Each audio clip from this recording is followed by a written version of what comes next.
From American Council, Sao Paulo, to Secretary of State, Washington, D.C. Confidential. Henning Boyleson, who was machine-gunned to death this morning on street near his residence, was well known to consulate. He was a naturalized Brazilian of Danish origin, a principal official of Ultra Group, president of Ultra Gas, headed by Perry Eagle. Understood he worked closely with latter in Sao Paulo, an activity leading to 1964 revolution. He had very close relations with local military commanders and told Undersigned several times, at first over 2 years ago, that he was collaborating with the military in anti-terrorist campaign, especially in Operação Bandeirantes. Ambassador, who wrote that? I did. Agora vocês vão saber aqui quem é o nosso dinamarquês. Ele é um brasileiro naturalizado que está no Brasil há quantos anos, Tony? Estou 30 anos. Há 30 anos no Brasil. É um grande industrial brasileiro. O Bollins é o chefe do grupo Ultragás, né? Ultragás. Dados pessoais e currículum vitae. Nome: Henning Albert Boyleson. Data de nascimento: 14 de fevereiro de 1916, Copenhague, Dinamarca.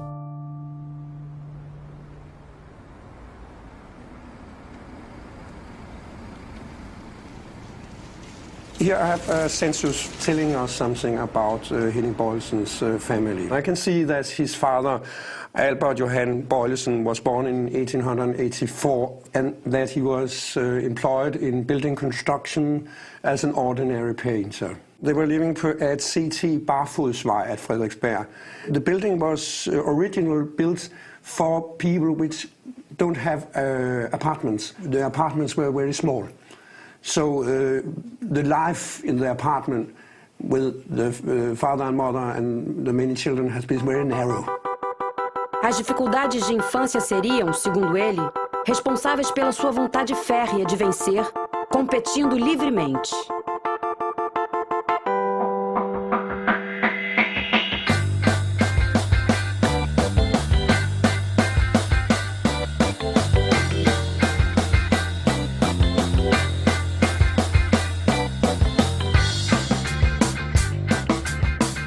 According to the teachers or according to the school, he was a bit superficial.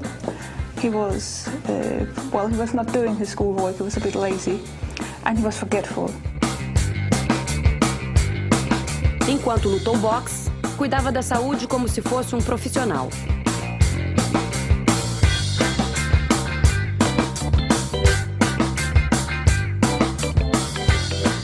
No futebol, conseguiu ser um ponta esquerda razoável, pelo menos para os padrões da Dinamarca.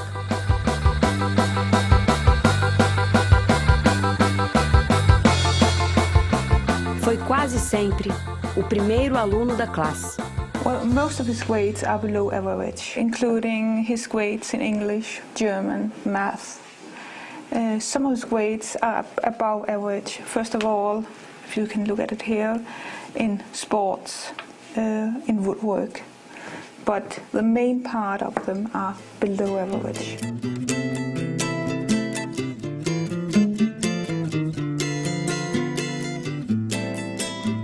Jeg husker fra dengang han var en dreng, hvor tit vi måtte købe nye jakker til ham. Lige så tit han fik en. Lige så tit kom han hjem uden og sagde: Mor, jeg mødte en, der trængte mere til en jakke end mig, så jeg har givet den væk. Sådan var Henning. Han var sådan en god dreng. Formação técnica, curso de administração de empresas, curso de contabilidade industrial, Instituto de Ensino, Comércio e Indústria, Copenhagen, Dinamarca. O meu avô, que era cônsul dinamarquês no Brasil, mandou as filhas para lá. As duas filhas mais velhas. Ora, uma delas começou a namorar com o meu pai. A outra começou a namorar com o irmão do meu pai. deu-se a ordem, tá certo, para que ela, a mais nova, viesse de volta para o Brasil. Ela trouxe o meu pai junto, já casada.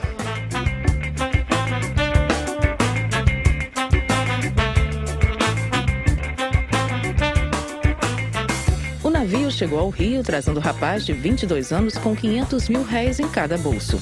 Uma volta de ônibus para conhecer a cidade tão famosa na Europa. Nessa volta, roubaram um dos 500 mil réis de um dos seus bolsos. Desistiu do Rio, veio para São Paulo.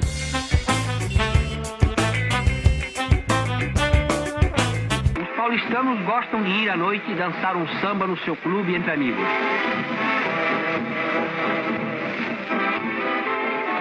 Ele gostava do Brasil miscigenado, ele gostava um pouco dessa desordem brasileira, isso era da alma dele, ele gostava disso. Portanto, é o primeiro paradoxo do Boyleson. Ele não foi dinamarquês propriamente. Então, ele se adaptou muito bem ao espírito brasileiro.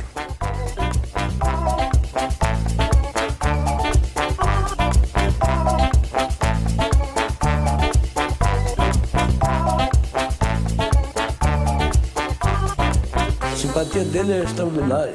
Na verdade, ele parecia um brasileiro. Ele era um brasileiro. A aparência dele era uma pessoa forte, decidido, e todo mundo sabia que ele tinha sido ex-lutador de boxe, uma coisa assim. Então, ele se apresentava como um machão, assim, sério. Albert Boyleson var en person, der gjorde stor indtryk på en, lige fra første færd. Og han mindede meget om den amerikanske skuespiller Kirk Douglas, ja.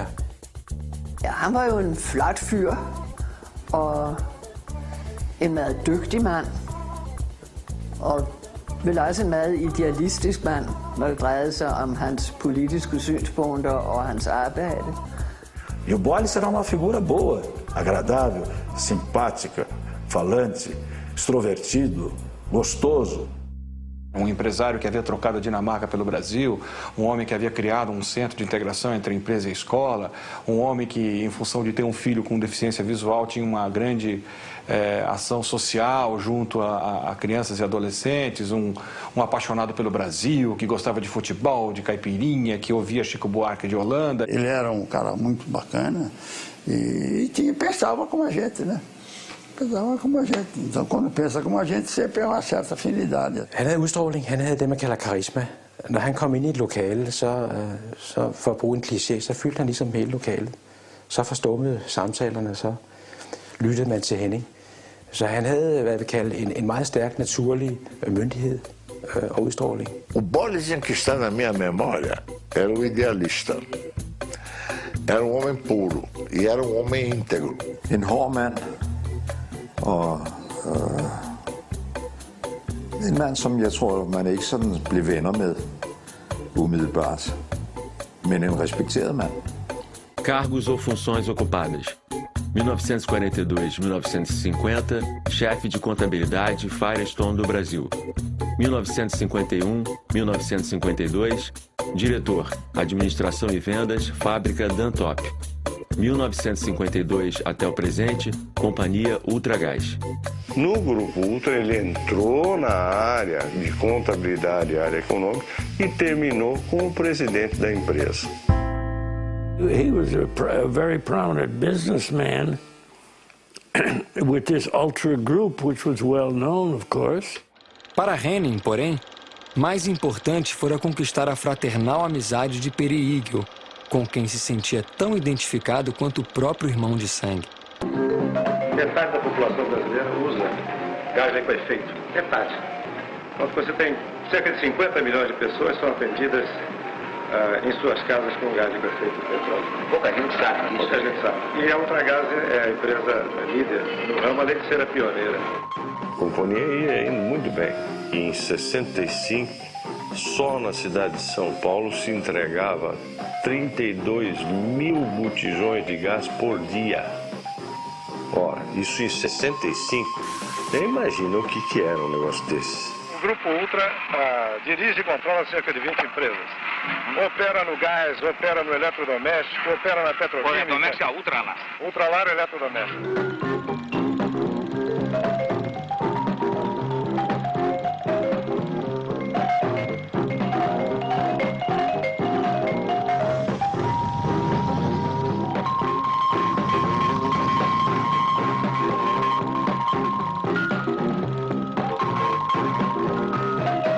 vocês vêm aí com aquele que é o presidente da Ultragás, o meu amigo Boynes. O Boynes é o que tem a responsabilidade dentro do Grupo Ultra de presidir a...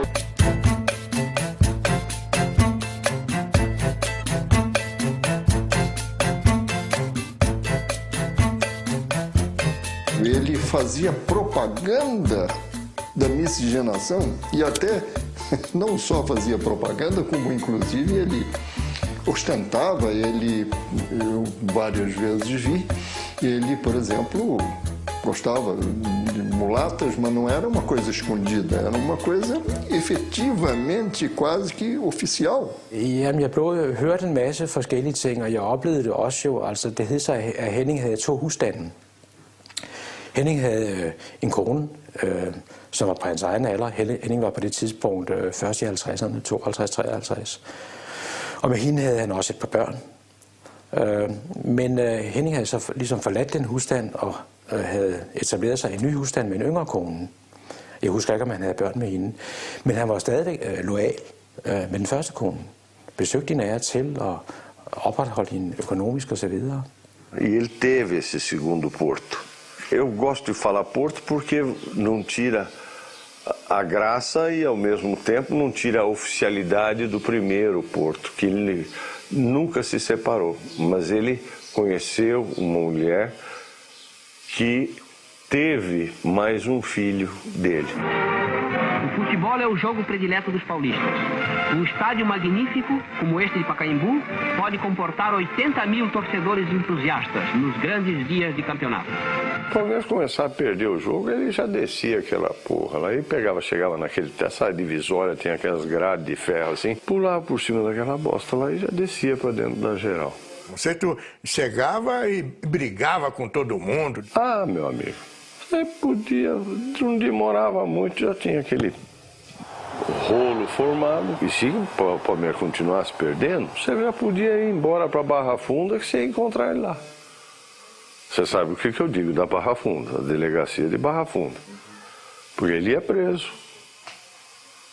Em briga no estádio, lá no Pacaembu.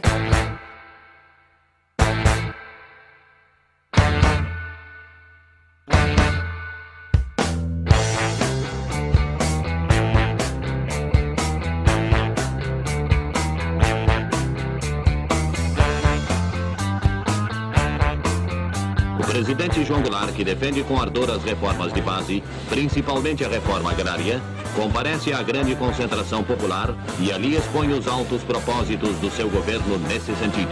João Goulart era uma ameaça porque era leniente. Esse era assim o âmbito, o espírito dentro das empresas. Also, you have to look at there was a gentleman by the name of Fidel Castro who had taken over in Cuba, and in Brazil, early in the early '60s, there was a lot of turmoil, political turmoil, urban turmoil, and there's a lot of concern that type of turmoil might spread and become a very infectious type of thing. Formou grupo de empresários para poder então estruturar uma reação a implantação da República Socialista do seu Jango Goulart.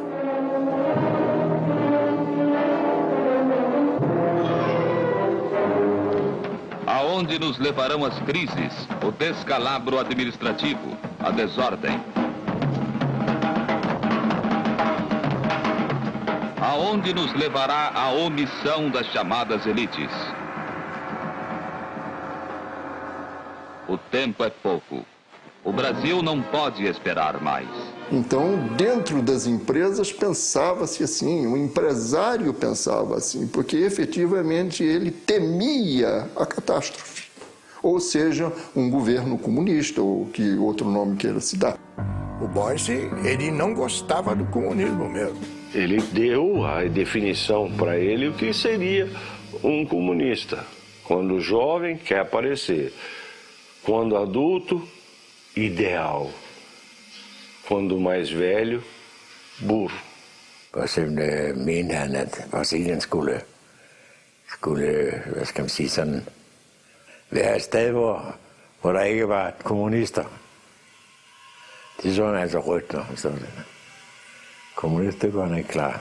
Ele era uma pessoa simplesmente inserida dentro desse pensamento e que genuinamente acreditava que era uma catástrofe que se avizinhava e que, portanto, pegar em armas ou se defender ou, enfim, fosse lá como fosse, era uma coisa perfeitamente legítima. Quando houve a precipitação,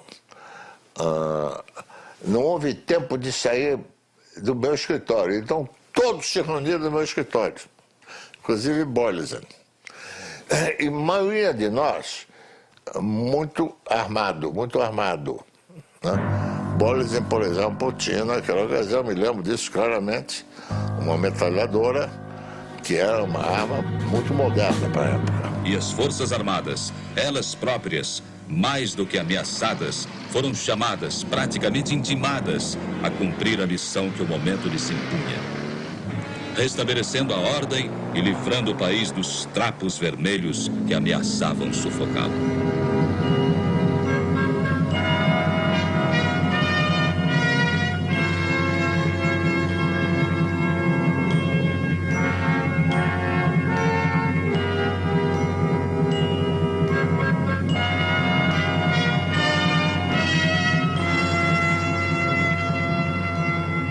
A Ultragaz está ligada à Petrobras não é apenas pelos gasodutos.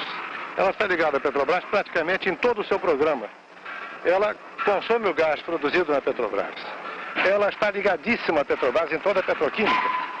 Ela é sócia da Petrobras na Petroquímica União, sócia da Petrobras na Oxiteno, e ela vai consumir ureia produzida pela Petrobras na Bahia. Porque a Petrobras tinha um monopólio. A Ultragaz comprava o gás lá fora, transportava ele para o Brasil, vendia à vista para a Petrobras. Petrobras pegava, internava esse gás, a Ultragaz ia lá e comprava ele de volta, pagando ele a 30 dias. No dia seguinte, esse gás já estava em São Paulo e vendido à vista. Então, isso, quer dizer, você tinha um capital de giro negativo, financiado por um banco excepcional que era a Petrobras. A Petrobras faz o Brasil entrar definitivamente na era da petroquímica. Com isso, progredirão a indústria de plásticos, a têxtil, a de tintas e principalmente a de inseticidas e adubos, diminuindo os custos atuais dos produtos em 50%.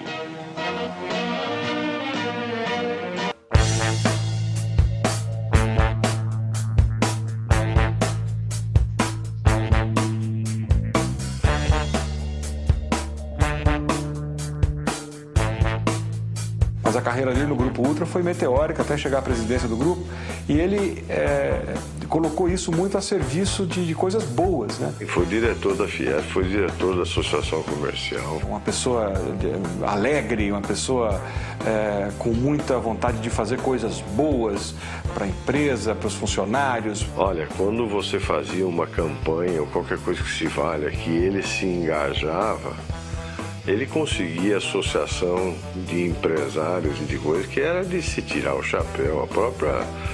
O próprio Centro de Integração Empresa-Escola. O Boris criou aquele CIEE, que até hoje ainda existe. O título de O Homem de Relações Públicas de 1964 foi conferido ontem à noite ao senhor Henning Albert Boyleson. Henning Boyleson said, but I didn't want to do that. I didn't want them to appoint me as this economist of the year. And I said, well, why? So he said, you always have to stand behind. You should never be in front. Be behind. That's the way to do it. I alt, hvad der blev sagt om ham. Manden havde gjort lynkarriere. Han kom for ingenting i Danmark. Havde en baggrund som bogholder. Og steg jo meget hurtigt til tops og blev nok den mest magtfulde og indflydelsesrige danske erhvervsmand i Brasilien. Kære Adam, det glæder mig meget at kunne meddele dig, at kongen den 17. af denne måned har udnævnt Henning Boyleson til ridder af Dannebrogsordenen. Han fik jo så også en udmærkelse af Frederik 9. for det, han havde gjort som forretningsmand, og hans deltagelse i Verdensbanken og så videre. Og der talte man jo ikke noget om de rygter, der gik om andre ting. If, for instance, that the Danish state or the royal family had been criticized for conversing with a guy who was involved in torture, it would be an embarrassment and something would have to be done. But nothing came forward. There was no news. It was not news at the time. Nobody cared to know about what Bojlesen was doing in his spare time in Brazil.